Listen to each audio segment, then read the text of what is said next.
About 2 weeks ago, Netflix released a documentary called American Factory.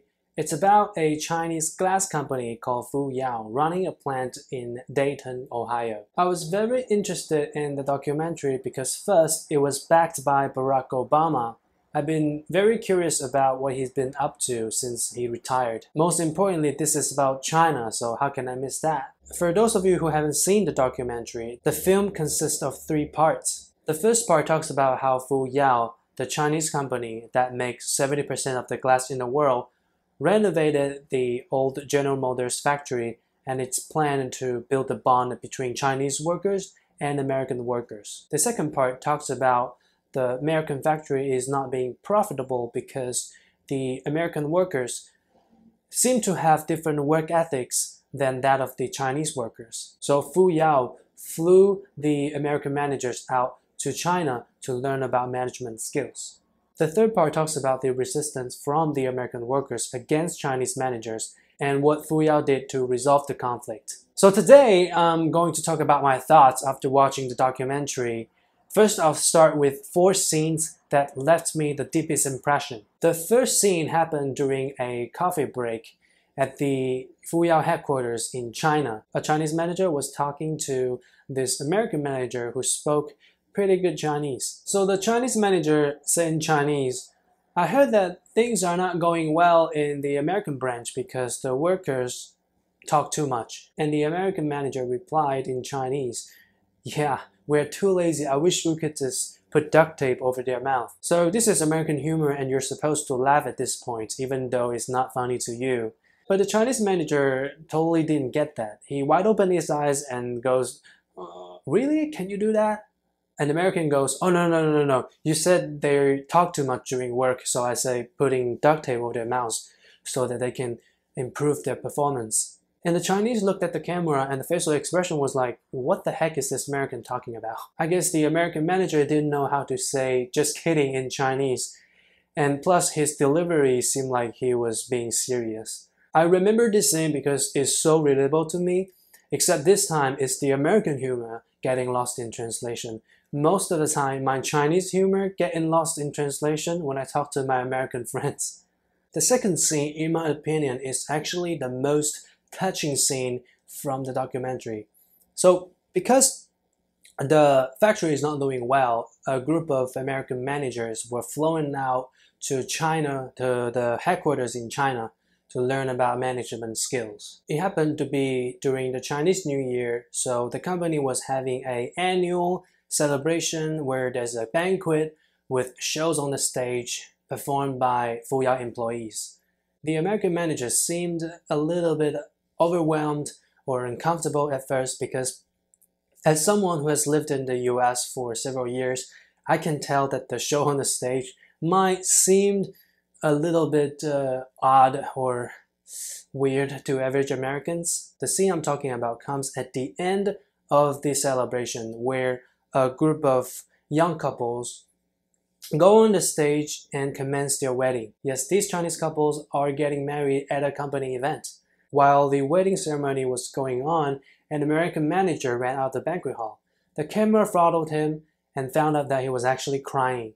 He explained that before he came to China, he had all these misconceptions about China, but when he saw these happily married couples on the stage, he realized that Chinese are actually not that different from Americans, but somehow we are divided. So when the Chinese co-workers came to comfort him, he told them those were just happy tears, and he kept telling them, "We are the one." This scene really shows how much misunderstanding or prejudice can be resolved if we actually come together and get to know each other. And the third scene is actually a little bit on the funny side. So at the Chinese headquarters, the workers at the end of every shift have to stand in lines and report their attendance, like the soldiers do in People's Liberation Army of China. You can actually see this scene on the trailer on YouTube, where they actually go 1, 2, 3, 4, and then report how many people have arrived to the manager. So being shocked by these Chinese workers' discipline, this American manager decided to bring this militarized management back to the factory in Ohio. However, he even had a hard time just trying to get up everybody. Everyone was just walking slowly to the manager and they weren't even able to stand in a straight line. I guess the American manager quickly realized that it is impossible to train these Americans like soldiers. So he went, how is everybody doing? All right, have a good day.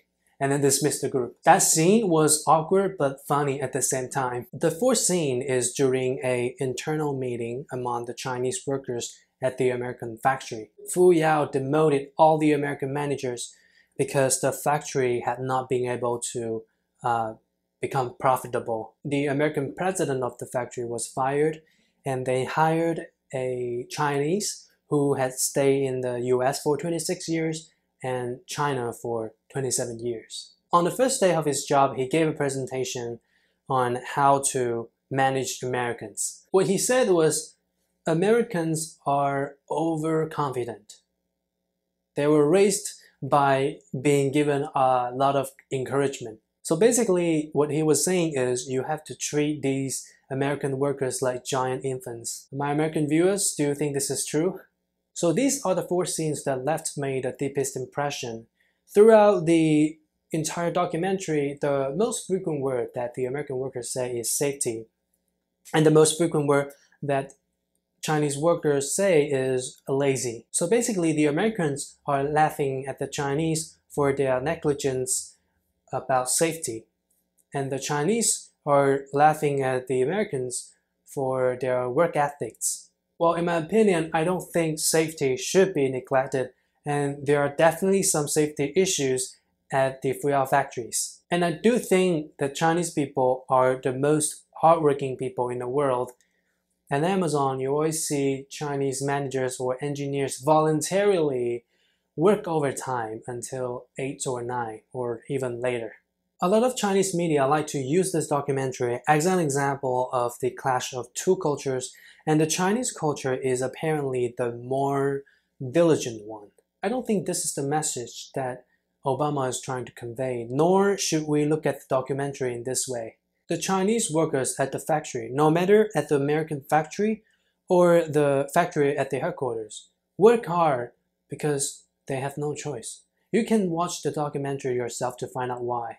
At the end of the documentary, Fu Yao replaced some American workers with robots. And once they got rid of the most expensive factor, which is labor cost, out of the equation, they were able to turn profitable because water, electricity, and other utility costs in America are way cheaper than those in China. I guess this is why the American government is trying really hard to promote computer science and coding in primary and secondary education. No matter where I work, in the Midwest or Amazon on the West Coast, I've seen a lot of student programs where engineers come to school and teach kids how to code. I participated in one when I was working in Indianapolis, and I felt the efforts that American government has put to bring manufacture back. Automation is going to be the future of American manufacture and the further future of Chinese manufacture once the vast majority of Chinese reach a higher living standard and higher demand for welfare like Americans. We Chinese should stop bragging about how hard we work and pick up automation, because we need to work smarter, not harder. Okay, thanks for watching. Until next time. 谢谢，再见。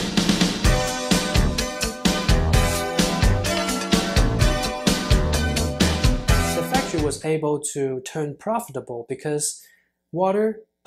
fuck!